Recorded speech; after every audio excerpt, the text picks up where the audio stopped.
This is Dark Ascent, and today we're heading to K2. This time I'm covering a hiker whose guide kept trying to turn her back as the climb got dangerous, but she decided he was slowing her down and knocked him off the fixed line. She thought getting past him would make the climb easier, but on the way down, the altitude started turning small footwork mistakes into a fatal problem. It was July 19th, 2021. K2 sits on the border of Pakistan and China, rising to 28,251 feet above sea level. It is the second highest mountain on Earth, and if you ask most serious climbers, it's actually the harder one. Everest gets all the attention, but K2 is steeper, more technical, and the weather is nastier in a way that's hard to prepare for until you're actually standing on it. Roughly 1 in 4 climbers who have reached the summit have not made it back down, and that ratio has stayed pretty consistent no matter how much the gear has improved over the years. That summer, there were a handful of independent climbers on the mountain, alongside the larger commercial expeditions. Some were small setups, sometimes only 2 people, climbing on their own schedule with less support around them. Experienced climbers do it that way and it can work, but when something goes wrong, there are fewer people and fewer supplies there to help. I get why that kind of climb appeals to people. Fewer people, fewer compromises, more control over your own day. But on K2, having fewer people around can turn into a serious problem fast. And that brings us to Ingred Lennox. Ingrid was 41 years old from Bozeman, Montana. She worked as an environmental consultant, so a lot of her job happened in remote places most people never had a reason to visit. She did land assessments, field surveys, and risk reports for projects in rough terrain. She was good at that work, careful, organized, and used to making decisions in places where conditions could change quickly. She was confident, and people around her knew that about her. Once she made a decision, she usually stayed with it. Most of the time, that worked out fine. Ingrid came to high-altitude climbing in her mid-30s, which is not unusual. A lot of people find it later in life. Her first climb was Denali in 2017, and she went in the most sensible way you can go. A fully guided group, 8 climbers, a lead guide, 2 assistants, strict rotations, conservative pacing, every significant decision going through the guide team first. She was physically one of the strongest people in that group, and she summited without any major issues. A guided climb can give you a really misleading sense of how much control you had, and I say that after going pretty deep into how these expeditions actually work. A lot of what keeps you safe is completely invisible to you as a client. The guide team is making calls the entire time, adjusting the pace before anyone starts struggling, reading the weather before it becomes a problem, stepping in before small issues turn into big ones. When it all works the way it's supposed to, the mountain feels manageable. It feels like you handled it. Ingrid was strong, so from where she was standing, she absolutely had handled it. What she had no way of seeing was everything that had been managed around her to make that possible. I think a lot of people would miss that. Honestly, if the guides do their job perfectly, you might never realize how much trouble they kept away from you. Her second climb was Broad Peak in 2019. If you're not familiar, Broad Peak is an 8,000-meter mountain sitting right next to K2 on the same massif, and a lot of climbers use it as preparation for K2. She joined a small commercial team with a lead Sherpa and a structured plan. The weather window was good, and she summited without any major incidents. She performed well, and by every outward sign, she left that climb more confident than before. What those 2 climbs produced from the outside was a pretty clear pattern. She joined a guided team. She was one of the stronger climbers in it. She summited, and she walked away. She did that twice. Somewhere between Broad Peak and the planning stages of K2, the guided team stopped being part of the equation. By the time she arrived at K2 base camp, she had hired one guide, a Pakistani high-altitude climber named Usman Baig, and nobody else. If you look at the path that brought her there, it is not hard to see how it happened. If Denali and Broad Peak taught her she was strong, that was fair. If they taught her she no longer needed a full team around her, that was a much more dangerous lesson. To understand why this climb went the way it did, you need to know a little bit about K2. Not a whole lecture, I promise, but enough so the next part makes sense. The standard route on the Pakistani side takes you through several high camps before you reach the most dangerous section of the entire mountain, a place called the bottleneck. It's a narrow, near vertical couloir sitting at roughly 27,500 feet. And directly above it is a serac field. Seracs are basically walls of glacial ice, and they're unstable in a way that's hard to overstate. They shift, they crack, and they can come down without giving you much warning at all. The bottleneck has been the site of some of K2's worst disasters, specifically because of that Serac field hanging above it. And the standard approach is to move through it as efficiently as you can. You do not want to be spending extra time in there. People call mountains unforgiving all the time, and yeah, sometimes that word gets thrown around too much. But with the bottleneck, it fits. There are places where a mistake gives you room to recover. This is not really one of them. Then there's the death zone, which is everything above 26,000 feet. At that altitude, the air has roughly 1/3 of the oxygen available at sea level, and your body cannot adapt to it. It can only tolerate it for a limited window before things start going wrong. What I find most unsettling about this is that your judgment can start slipping before your body gives you some big obvious warning. You can feel sharp, you can feel like you're making good calls, and someone else might already be seeing things that you are missing. That gap is where a lot of bad decisions happen. Ingrid arrived at K2 base camp in late June with Usman Baig, a Pakistani high-altitude climber she had hired independently. She wanted to move on her own schedule and make her own calls without a group dynamic slowing things down. Usman had worked on K2 before and had years of experience across multiple 8,000ers. He accepted the job and came prepared. Within the first week, the dynamic between them was already showing. Ingrid was not impossible to work with, but she had a strong idea of what this climb was supposed to look like, and his role in that picture seemed mostly logistical. When his input matched what she already wanted to do, she accepted it. When it did not, she found a reason to move past it. He seemed to understand pretty quickly how this was going to work. I have to be honest, that setup already makes me uneasy. If the person with the most mountain-specific experience is being treated like backup instead of counsel, you already have a problem. A good example of how this played out came early in the acclimatization period. During one of the first rotations, he suggested a slightly different approach to a section of the route based on the conditions he was reading that morning. Ingrid listened, asked one question, and then went, the way she had already planned to go. He did not make an issue of it. He adjusted and kept pace with her. This happened often enough in those early weeks that it became the rhythm of how they operated together. A few days later, the same pattern showed up again. Overpacing. Her Sherpa wanted to slow the rotation and take a longer rest before pushing higher because the weather was shifting and he wanted more margin. Ingrid agreed at first, then pushed the pace the next morning anyway. It was not enough to stop the climb, but it was enough for him to understand that agreement in camp did not always mean agreement once they were moving. This was not about one morning of moving too fast. It was about trust. If he could not rely on her to follow a pacing call at lower altitude, how was that going to work near the bottleneck? After that, he started giving recommendations earlier and more plainly, not in a confrontational way, but so there was less room for confusion once they were clipped in and moving. Ingrid still listened, but the pattern did not really change. If his advice slowed her down, it usually became negotiable. The acclimatization rotations themselves went well on the surface. Ingrid was strong on the lower sections of the mountain, moved efficiently between camps, and recovered well during the rest periods. From a purely physical standpoint, she was doing fine. The problem was not her fitness. During the rotation to Camp 3, above 24,000 feet, her pace dropped more than the grade alone could explain. Her Sherpa noticed and quietly adjusted without flagging it to her. She held pace well enough for the rest of that rotation that it did not turn into an obvious problem, but he had seen what he had seen.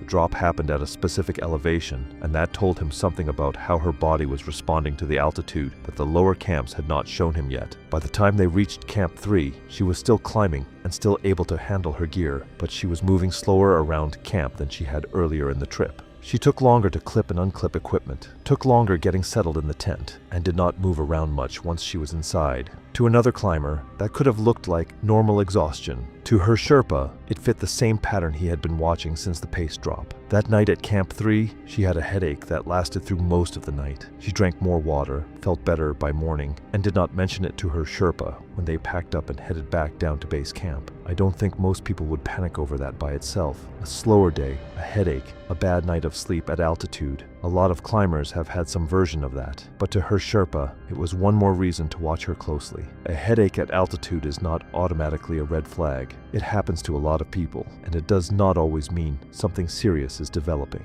But it is also one of the early signs of altitude illness, and the standard practice is to mention it, monitor it, and take it seriously until you have a reason not to. She treated it as dehydration, and left it at that. Back at base camp during the rest days before the summit push, she was feeling good, strong, rested, ready. She had been on the mountain for weeks at that point, and everything she could observe about herself told her she was in good shape for what was coming. The headache was already a distant memory. During those rest days, she went through her gear, checked her summit layers, and moved around base camp looking calm and ready. I get why she would feel that way after 2 clean summits. If every major climb you've done has ended with you on top, you're probably going to trust your own judgment more than you did before. The final briefing before the summit push covered the standard ground: oxygen flow rates, turnaround time, emergency procedures, what to watch for in terms of altitude illness. Ingrid listened and asked one question about the weather window. She had heard versions of this briefing before, and it showed. That night, her Sherpa flagged a problem with her oxygen regulator. It was delivering inconsistent flow. It was not failing outright, but it was cycling in a way that suggested a seal issue somewhere in the system. The flow would come strong for a few breaths, then weaken, then come back again after he adjusted the valve. That is not what you want to see the night before a summit push. I'm not exactly a gear expert, but even I know sometimes it works and sometimes it doesn't is a terrible personality trait for an oxygen system. He recommended they examine it carefully and consider switching to the backup unit before committing to the summit. Ingrid checked it herself, felt the flow, and decided it was a cold weather issue that would sort itself out once they were moving. She had used this equipment before, and she trusted her read of it. They would go with the original regulator. He disagreed, but he had learned by that point that disagreeing with her had a ceiling, and they had a summit window to hit. The hours between that conversation and leaving Camp 4 were quiet. They got their gear sorted, ate what they could stomach at that altitude, and lay down without really sleeping. By the time they were ready to go, it was still dark outside and the temperature had dropped well below zero. They stepped out of the tent and started up. They left Camp 4 in the early hours of July 19th. The lower section of the climb went the way it was supposed to. Ingrid set a steady pace, moved well through the fixed ropes below the bottleneck, and handled the cold without any obvious issues. Her Sherpa stayed close and watched her the way he had been watching her since Camp 3. Above 26,500 feet, he started seeing things that concerned him. A crampon placement on the fixed rope needed a second adjustment before she committed her weight to it. At one of the anchor points, she paused a few seconds longer than expected. On their own, those details could mean anything. Together, at that altitude, after the headache at Camp 3 and the pace drop he had already noted, they meant something specific to him. Somewhere around 27,000 feet, he came up alongside her at one of the anchor points and brought it up. He asked how she was feeling and told her what he had been noticing in her movement over the last few hours. Ingrid said the altitude was making everything feel slower than it actually was, and that she wanted to keep going. He did not argue with her right then, but he closed the distance between them on the rope and stayed there for the rest of the way up. The oxygen regulator still had not stabilized. The flow was still inconsistent, which meant Ingrid was working harder than her oxygen supply was supporting. She felt the effort, but the effort had been there all morning, and she had been managing it. That was climbing at that altitude. Nothing feels easy up there. By the time they reached the lower entrance of the bottleneck, the morning was getting away from them, and they were already behind the pace her Sherpa wanted. The turnaround time they had discussed back at camp was no longer some abstract safety rule. It was getting close enough that every slow section mattered. Above them, the Serac field had been making noise for over an hour. Low, deep sounds came and went at irregular intervals, with small debris falling from the wall in between. Her Sherpa had heard that pattern before on this mountain, and he knew what it meant for the ice above them. He slowed the pace as they entered the couloir. Ingrid asked why. He told her everything: the Serac sounds, the debris pattern, the regulator, and what he had been watching in her movements since above Camp 4. He laid it out plainly and told her they needed to turn around. I think this is the moment where he realized there was no softer way to handle it. He had suggested, warned, adjusted, and backed off before. Inside the bottleneck, letting it slide one more time could get both of them killed. Ingrid pushed back. The Seracs had been making noise all morning. The regulator felt fine to her, and she was moving well. She started upward again. He reached forward and held the rope near the next anchor, stopping her from moving past him cleanly. On a normal trail, that would barely count as stopping someone. On the bottleneck, with both of them clipped into the same line, she could not continue upward without dealing with him first. She turned around, visibly frustrated. She said they were close now. The weather was still holding, and she had not come this far to stop inside the bottleneck. He told her they were turning around. Then he stepped in front of her on the fixed rope and held his position. position. I want you to actually picture what this looks like. You're on a near vertical ice face. The rope runs between you and the only other person on this section of the mountain. The slope drops away sharply on both sides, and going around him would mean stepping off the fixed line. At that point on K2,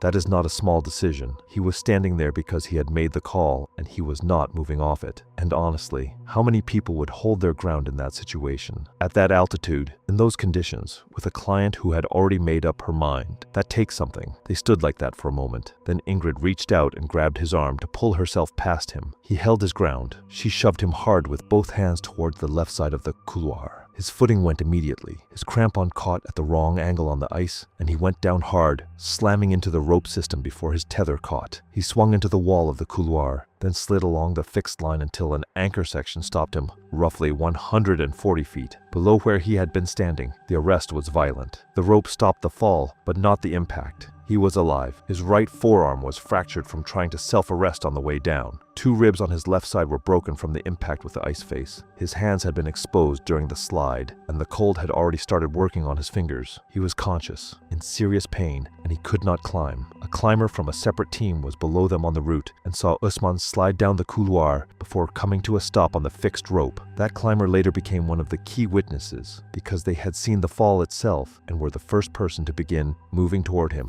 I'm not even sure what to call a decision like that at 27,000 feet. Panic, ego, altitude, anger, maybe all of it at once, but whatever name you put on it, the result was the same. Ingrid clipped back onto the fixed rope above where he had been standing and continued upward. Parts of this climb were witnessed directly. The rest was reconstructed from GPS data, camera timestamps, recovered tracks, oxygen equipment, and statements from 2 climbers on the route that day. The section of the bottleneck above where he had fallen was maybe 300 feet of near vertical ice with the Sarek field still active to her left. She moved through it, anchor to anchor, and came out the top of the couloir onto the upper mountain where the terrain finally started to ease off. The fixed ropes continued ahead of her toward the summit, and she followed them. Below her, the other climber was already moving toward Usman. Above her, the route was empty. The only sounds were wind, clips sliding over rope, and the occasional crack from the ice wall beside the couloir. A climber from the other team reached him about 20 minutes later. He was conscious and said Ingrid had shoved past him after he blocked the route and told her they were turning around. The other climber confirmed he fell and slid down the bottleneck. Immediately afterward, after a difficult, high-altitude rescue, he was brought to Camp 4, evacuated by helicopter, and later underwent surgery for his broken arm and rib injuries. He also lost partial sensation in 3 fingers due to frostbite. At base camp, they received the distress call and understood the situation.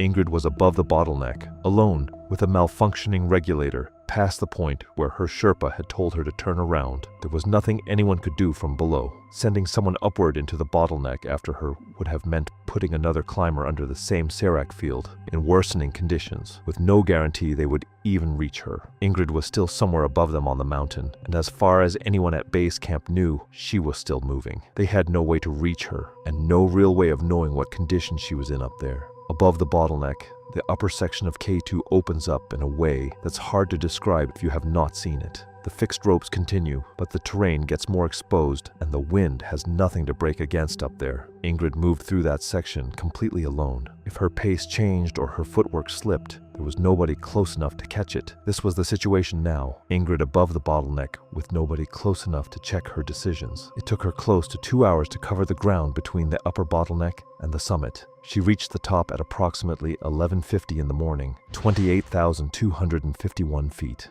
She stood there for a few minutes. The weather to the west had started to shift but had not closed in yet. There was no long celebration up there. At that height, standing still is expensive. Every minute costs warmth, oxygen, and attention, and by then she had already spent more time high on the mountain than her Sherpa had wanted. Then she turned around and started back down. Within the first 30 minutes below the summit, the regulator failed completely.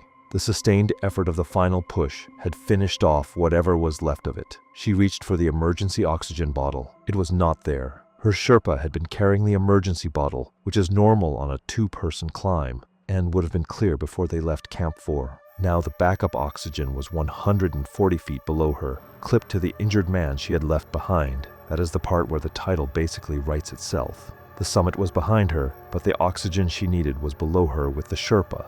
the person she had decided she did not need. Based on the condition of the recovered oxygen system, investigators believed she tried to adjust the regulator and check the connections before continuing down, but by then, the system was no longer delivering usable flow. She started toward Camp 4. For the first stretch of the descent, she stayed on the fixed ropes and made progress downward. Her pace was slow, but she was covering ground. Her GPS data suggested repeated stops and short movements instead of a steady descent rhythm. On K2, especially above the bottleneck, losing that rhythm matters. As she got lower and closer to the bottleneck, the tracks recovered afterward started telling a different story. They became less deliberate with each section, like she was having trouble committing to where she was going before she moved. The same small problems her Sherpa had been watching during the ascent were showing up again now. The slightly off foot placements, the pauses that ran a beat too long. On the descent, those little delays showed up more often. From the outside, it looked like someone trying very hard to hold it together. She came through the upper section of the descent and entered the terrain just below the bottleneck, where the angle eases slightly